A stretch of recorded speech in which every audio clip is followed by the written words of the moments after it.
Picture this, you wake up feeling tired as usual. You tell yourself, today I'm gonna eat healthy, today I'm gonna be good. But by mid-morning, you're craving something sweet, even though you just ate breakfast. So you resist for a while, but then of course you give in. A biscuit with your coffee, a little chocolate after lunch. But by 3 p.m, again, you're reaching for another pick-me-up. And after a lovely dinner, you need something sweet. You can't possibly go to bed without eating something sweet. And this cycle repeats every single day. Does this sound familiar? If so, you are not alone. Over the last 10 years, I've worked with thousands of women who feel stuck in this exact same pattern. They know sugar is holding them back, but no matter how hard they try, they can't stop. If that's you, make sure that you keep watching. Because today I'm going to show you the 3 hidden reasons why you crave sugar. And not just that, I'm going to show you exactly how to break free without feeling miserable. By the end of this video, you're going to have answers to these 3 key questions. Why do you crave sugar even though you're not hungry? Are you unknowingly making sugar cravings worse and working against your body? And most importantly, how do you actually stop these cravings without feeling restricted and deprived so you can still enjoy your favorite foods? But before we get into that, let me tell you the biggest mistake that I see people make when they try and quit sugar, and that is the willpower trap. Most people try and quit sugar cold turkey. They tell themselves, that's it, no more sugar. I'm never going to eat sugar again. They force themselves and they rely on willpower and motivation. And for a few days, maybe even weeks, they do great. But then guess what? Life happens. They get tired, they get stressed, they get emotional, and suddenly they're back to square one. Whatever weight they have lost has come back on and more. But here's the problem. Willpower is a finite resource. It's not something that you want to depend on in the long term. And essentially, when you're just using willpower, you're not actually addressing the root cause of your cravings, and they're likely to come back stronger than ever. Using willpower to quit sugar is like holding a beach ball underwater. At first, you can do it. You can push it down using all your strength and will. But the longer you fight it, the harder it pushes back. Eventually, your arms get tired, you slip up for a single second, and boom, the beach will burst through the surface stronger than ever before. This is why quitting sugar with willpower never works. When you do it like this, you're literally fighting against your psychology and your physiology. And that's why today we're going to go deeper. I'm going to share with you the real reasons why you crave sugar all the time and how to stop them for good. When you incorporate these tips, you will take back control of your eating. You'll even be able to enjoy sugar and regulate with it. So let's get into it. Reason number 1, think of your body like a spaceship. And this spaceship has 3 fuel sources. You have the sugar from food. This is like rocket fuel. It burns fast, gives you quick energy boost, but it's gone in seconds. Then you have stored carbohydrate, which is known as glycogen. This is like a backup battery. It holds a little extra energy, but it runs out. And then we have body fat. This is like a nuclear power source. It burns slow and steady, providing long-lasting energy. It basically doesn't run out. But here's the problem. Most people are stuck in sugar burning mode. They can't easily switch between these different fuel sources. They need a constant stream of food to function. This is known as being metabolically inflexible. Your body is stuck burning on rocket fuel, sugar. It looks something like this. You eat sugar, you get a quick energy boost, you burn through it fast, you crash, your body panics, and then you crave more sugar. And this cycle keeps repeating over and over again. This is why you feel hungry all the time. It's why you feel tired and irritable if you go too long without eating. And it's why cutting out sugar feels almost impossible. It's because your body doesn't know how to effortlessly shift into the different fuel sources and how to burn fat for fuel. When you fix this and you teach your body to use fat for fuel, it means stable energy levels all day long. It means fewer cravings for sugar, carbs, and snacks. You're going to feel less hungry, and it leads to effortless fat loss without hunger and deprivation. And the best part, you won't have to rely on food every few hours just to function. But how do you know if you are metabolically inflexible? So in my 10-year career, I've seen some key signs, some key red flags. Number 1, you feel hungry all the time, even after you've just eaten. Number 2, you crave sugar and carbs. Number 3, your energy spikes and crashes throughout the day. And number 4, losing weight and keeping it off feels almost impossible. If you recognize any of these warning signs, then it's likely that you are metabolically inflexible and you are stuck in sugar burning mode. This can get pretty desperate. Sarah, one of my clients, was so afraid of crashing and the energy fluctuations and cravings that she had to hide food, sugar, and snacks everywhere. At the office, in the car, and in her handbag. And she struggled with her weight. She could lose weight when she had motivation and willpower, but it would always come back on. We helped her reset her body to burn fat.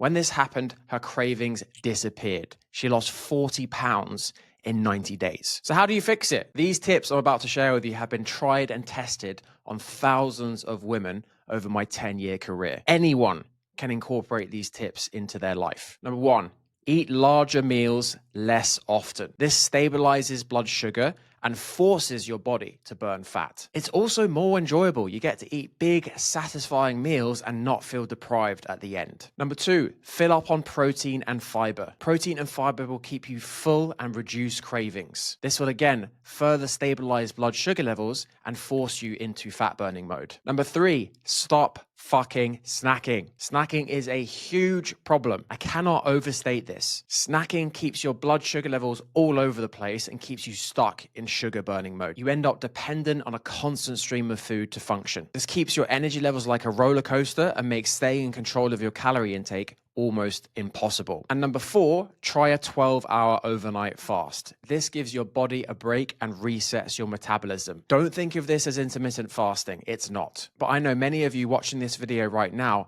likely eat right before bedtime, let's say 10 o'clock, and eat first thing in the morning. So at most, you're maybe getting 9 or 10 hours without eating. Pushing it to 12 hours will stabilize your blood sugar levels and force you into fat burning mode. When you initially transition out of sugar burning mode into fat burning mode, it can be challenging. You can get headaches, irritable, moody, you can feel really hungry, and it can be a real challenge. But ironically, if you find this really difficult, it's further evidence that you are stuck in sugar burning mode. So do push through. After a few days, maximum a week, you will start to burn fat for fuel and you will feel very different. Cool, so let's now talk about the second hidden reason behind your sugar cravings. I'm gonna tell you a story about one of our clients. Meet Janet. Janet grew up in a house where food equaled love. Bad day, her mum baked a cake. A good day, her mum baked a cake. So as an adult, when Janet felt stressed, sad, or overwhelmed, her brain told her, sugar will make me feel better. And for a brief moment, it did. But over time, this habit led to weight gain, guilt, and frustration. She felt stuck in a cycle she couldn't escape. She could lose weight when she had motivation and willpower, but as soon as life happened, she would turn to food and the weight would come back on. So why does this happen? Your sugar cravings have nothing to do with willpower. In reality, they are wired into your brain chemistry. Sugar floods your brain with dopamine. It's a feel-good neurotransmitter. Dopamine is the reward chemical in your brain. It makes you feel good, motivated, and satisfied. Your brain releases dopamine when you do things that it perceives is going to benefit survival, like eating, connecting with others, or accomplishing a goal. Sugar hijacks this system. When you eat sugar, it triggers a massive dopamine spike, far higher than what your brain is used to, because these food-like products, these sugary foods, don't appear in nature.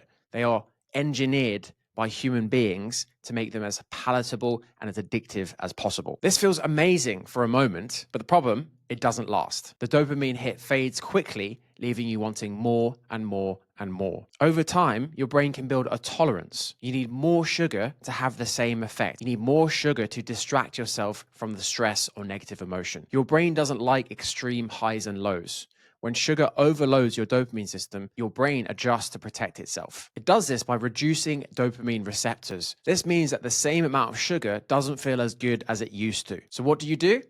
You eat more. One cookie used to be satisfying. Now you need 3 to get the same dopamine rush. This is exactly the same process which happens with drug and alcohol addiction. The more sugar you eat, the more your brain adapts. You need bigger and bigger hits to get the same pleasure. And when you try and quit, your dopamine levels drop, you feel irritable, tired, and low energy. But here's the good news. You can rewire your brain by changing your habits, breaking free from the dopamine cycle, and rewiring how you process emotions. You can break free from this destructive cycle. So how do you rewire your brain and your emotions to stop the cravings? If you struggle with emotional eating, here is exactly what we do with our coaching clients. Number 1, identify your triggers. Spend a week journaling when you crave sugar. What are the specific situations, environments, and people that lead you wanting to turn to food? Step 2, get really clear on your emotions. Exactly how are you feeling in that moment when you're craving food? You can use a feelings wheel to get really clear and precise on exactly how you're feeling. Number 3, once you know exactly how you're feeling, list 3 to 5 alternative coping strategies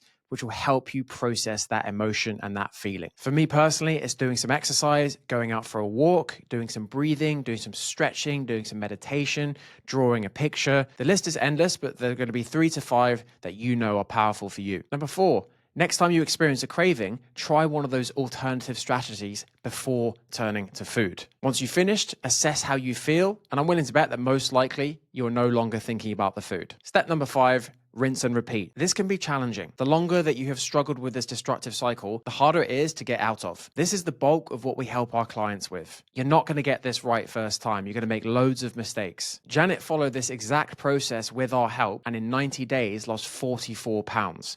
Without cutting out her favorite foods or spending any time in the gym. She even went on 3 different holidays during this period. If you want to learn how we can guide you through this, click the link below and book in for a food freedom breakthrough call. All right, so now let's talk about the final reason why you crave sugar. Have you ever said any of these statements? I have a sweet tooth. I'm a sugar addict. I cannot just have one chocolate bar. I have to have the whole tin. If so, this is exactly what is keeping you stuck. Your beliefs and your identity shape your actions and reactions.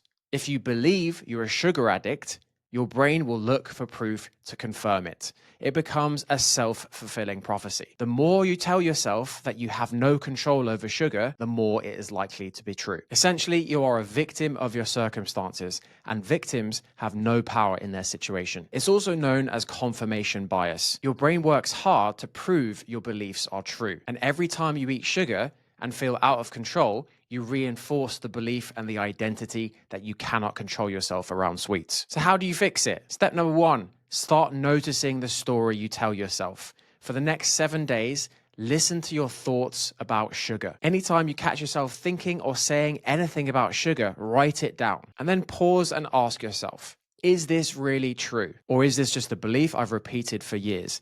Is there any evidence to suggest the opposite? And then shift the story. You can tell yourself that yes, you have struggled with sugar addiction for most of your life, but now you are working to change that. We help one of our clients, Alice, bring those limiting beliefs to the surface and shift her identity. In 90 days, she lost 32 pounds and kept it off. Because once you change your beliefs and your identity, your habits, actions, and behaviors will follow. To stop your sugar cravings for good, you need to reset your metabolism so your body runs on fat and not sugar. You need to rewire your brain so you don't use sugar for emotional comfort. You need to realign your beliefs and your identity so sugar cravings lose their power over you. But even if you fix all of this, there's still one more thing standing in your way. Society is designed to keep you addicted. We live in an obesogenic environment.